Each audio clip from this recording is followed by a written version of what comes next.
This film is about one of the most important inventors of the 19th century, jkstarley. Ever heard of him? I didn't think so. He invented one of the most important pieces of personal transportation ever, the bicycle. John Kemp Starley was born on Church Hill, Walthamstow, on Christmas Eve 1855 and was baptised at St Mary's Church on the 3rd of February 1856. As a boy, he was a studious child and took a keen interest in the new technology of the day, steam trains. He would do detailed drawings of the working parts of steam engines.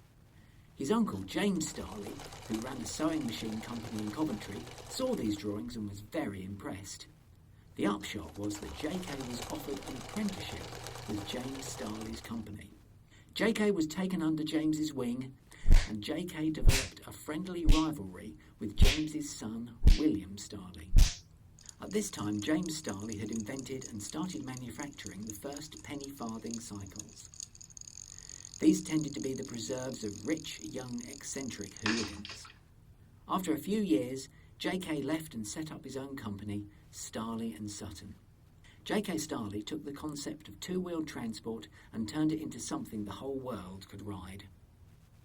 The 1885 Starley and Sutton Rover safety bicycle consisted of a diamond-shaped frame, direct steering, both wheels the same size, and a chain-driven rear wheel powered by pedals. This latest design has remained unchanged for almost 150 years. JK never patented his design, so hundreds of companies copied his safety bicycle. The bicycle became a huge craze in the late 19th century. Dunlop's pneumatic tyre helped improve the ride.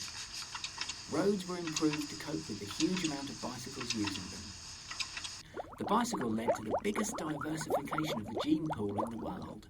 People could travel further to fall in love. Women were able to travel and experience the world on their own for the first time, and the use of the bicycle influenced the fashion of the day. JK's basic design looks almost like a modern-day bicycle. You cannot say this of other forms of transport. The Wright brothers' Flyer looks nothing like a modern aircraft. The first car developed by Carl Benz looks nothing like a modern car and much more like a horseless carriage. The bicycle has changed the lives of people all over the world and is going to be even more important in the future. Of course, JK didn't invent two-wheel transport. The first such device was the hobby horse, or Dreisen, invented by Baron Karl von Drais in Germany. This was heavy and made of wood and two wagon wheels and was scooted along with the feet. Great for going down hills, but rather exhausting going up. In France, Pierre Michaud and the Olivier brothers attached a pedal crank to the front wheel of a hobby horse, and the velocipede was born.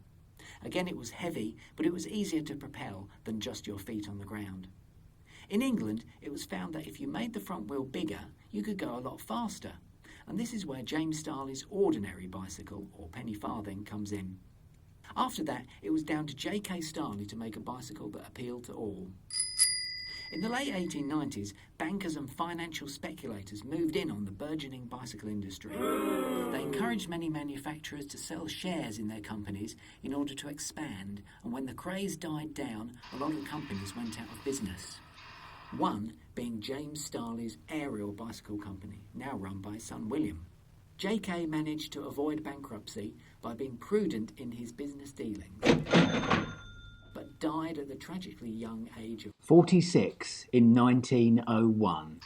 He had experimented with attaching an engine to one of his bikes, but he never lived to see the first car built by his company, the first ever Rover car.